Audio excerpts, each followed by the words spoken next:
everybody. Nice to see everybody once again in this new year of 2020. Welcome to our Ask Me Anything live Facebook that we do once a month here at Drum & Dental Group.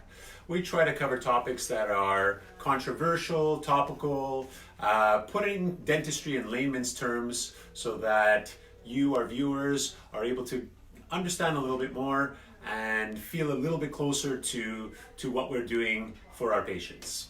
Donc bonjour, bonne année. Donc on espère que vous avez passé un beau temps des fêtes. La session d'aujourd'hui, c'est un sujet qui est quand même super intéressant. C'est les différentes spécialités qu'il y a dans le monde dentaire. Donc il y a différents spécialistes. Nous, on est généralistes. Donc on va vous expliquer ça un peu pour juste rendre ça un petit peu plus simple pour savoir un peu là, si on vous réfère à un spécialiste, le pourquoi. Il y a des cas aussi qu'on fait beaucoup, il y a des cas qu'on réfère. Donc on va essayer de démystifier toute cette partie-là, cette catégorie de la médecine dentaire.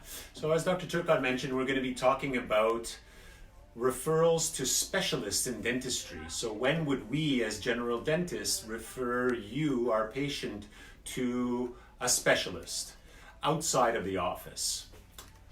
Donc, il y a différentes spécialités. La bonne chose, c'est que nous, en étant généralistes, dentistes généralistes, c'est qu'on a quand même la chance de garder beaucoup de nos cas, donc beaucoup de nos patients. On n'est pas obligé de référer beaucoup parce qu'on a vraiment une équipe de dentistes qui sont très bien formés. Donc, on est capable de vraiment prendre soin du patient presque du début jusqu'à la fin, mais ça arrive quand même quelquefois qu'on doit référer, et ça arrive dans toutes les spécialités, mais on est quand même capable de s'occuper de la grosse majorité des procédures qu'on doit faire. Donc, on suit des cours constamment chaque année pour se perfectionner. Donc, autant Dr. Konanec que moi, tout le restant de notre équipe, donc on est vraiment capable de bien s'occuper de vous. We feel that oftentimes the level of confidence in being able to treat patients here in the office comes from the amount of continuing education that we do as dentists. So particularly in our office at Drum & Dental, we strive to always stay up to date with modern techniques, modern materials, and are constantly doing courses outside of the office through study clubs, through courses that come into town, and oftentimes even flying out to other cities, to known dental teaching institutes where we can keep acquiring knowledge so that we can be the best for our patients and minimally have to send people outside of the office. So we can start by talking about the specialties that we have. The first one that I would mention is orthodontics. So orthodontics is, as many people will know, it's probably one of the most common specialties, is all about the movement of teeth, straightening of teeth, and using braces, or now what's known as Invisalign. Exactement. La deuxième spécialité, puis là, après ça, pour chaque spécialité, on va vous expliquer un petit peu le genre de cas où on référait à un spécialiste. Mais là, on veut juste passer à travers la liste là, des différentes spécialités. Donc, la deuxième spécialité, c'est l'endodontie. Donc, ça, en fait, c'est une spécialité des traitements de canal. Donc, tout ce qui est à l'intérieur de la dent, donc le nerf à l'intérieur de la dent. Donc, ça, c'est cette spécialité-là qui s'occupe de ça.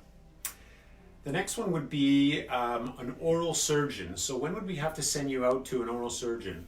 Well, as we said before, we're very confident in the surgical aspects. In the office, Dr. Turcotte does a lot of the surgery in our office, along with one of our other colleagues, Dr. Youssef, where we may have to refer out for wisdom teeth. The case would be when it's a very, very difficult wisdom tooth, where something is very, very deep down in the bone or convoluted or sideways. Then we may send you to a specialist in a case that would be perhaps a little bit more difficult.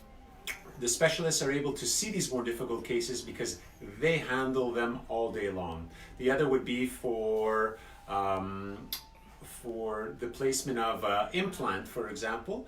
More and more we're able to treat patients here in our office with implants. Dr. Youssef is able to place the implants in our office, so we are not referring as many patients out for implant placement as of last year and this year. But if there is a difficult case where there is, let's say, minimum bone, then we may refer you to an oral surgeon to have the implant placed. Oui. Donc, il y a une autre spécialité qui s'appelle la prosthodontie.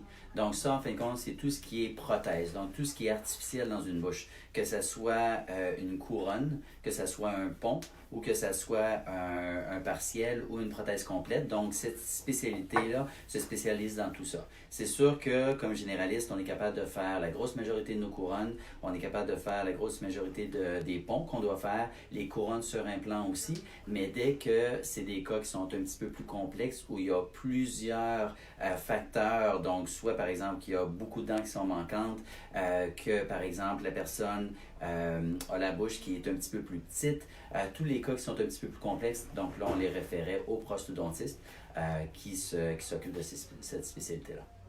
The next specialty would be pedodontics, which has to do with the treatment of children. Child dentistry sometimes can be a little bit challenging in the office if we are having some behavioral issues. So sometimes that could be a reason that we would refer to a child specialist. And the other would be very, very difficult cases where there is a lot of treatment to be done for a child. In the worst cases, sometimes we have to provide a more deep anesthesia, a more profound anesthesia, something that requires to be done in a hospital setting, and that would also be a time when we would refer our smallest patients outside of the office. Voilà. Et une autre spécialité, en fin de compte, ça se trouve à être la parodontie, qui est la spécialité qui concerne tout l'extérieur de la dent. Donc, par exemple, toute la gencive ou l'os qui entoure la dent, c'est un spécialiste qui s'occupe de ça. Donc, les cas de gingivite, de parodontite, donc perte osseuse, tout ce qui est les dents qui commencent à bouger un petit peu. Donc ça, c'est vraiment cette spécialité-là qui s'occupe de ça. On fait beaucoup de ces cas-là. On s'occupe vraiment des cas de gingivite, parodontite. Par contre, lorsque ça devient vraiment généralisé, c'est vraiment sévère, là, c'est là qu'on a besoin d'un petit peu d'aide, des spécialistes qui peuvent nous aider. Donc, on réfère à ces moments-là. Et aussi les cas qui sont, par exemple, une perte osseuse à un très jeune âge. Donc, on appelle ça des cas qui sont agressifs. Donc, souvent, on va référer ces cas-là aux spécialistes qui les prennent en charge. Lastly, in our office, as we were explaining, is that the fact that we have multiple dentists, right now we have 5 dentists, working together as a family. The benefit of having 5 dentists is that we are able to provide different services and different concentrations and not having to refer our patients out of the office as much. The other benefit is that we can confirm with one another if ever we have difficult cases, asking opinions of one another and being able to have the benefit of 5 dentists looking at your particular case versus just one. Ouais, exactement. Donc, je pense que ça complète un petit peu notre session pour aujourd'hui. Donc, j'espère que ça vous a éclairé un peu pour ce qui est des spécialités dans notre domaine. Donc, la prochaine session sera, je crois, sur le BioClear. Yep, we're going to be talking about fillings in the back teeth and different techniques and how things are modernizing to be able to give fillings in the back teeth, white fillings that are much more conservative than we were doing in the past. Donc, si vous avez des questions, posez-les-nous la prochaine fois que vous nous voyez. Donc, vous pouvez toujours les envoyer sur nos réseaux sociaux. Donc, à la prochaine. Bye-bye, thanks for being there, and see you next time.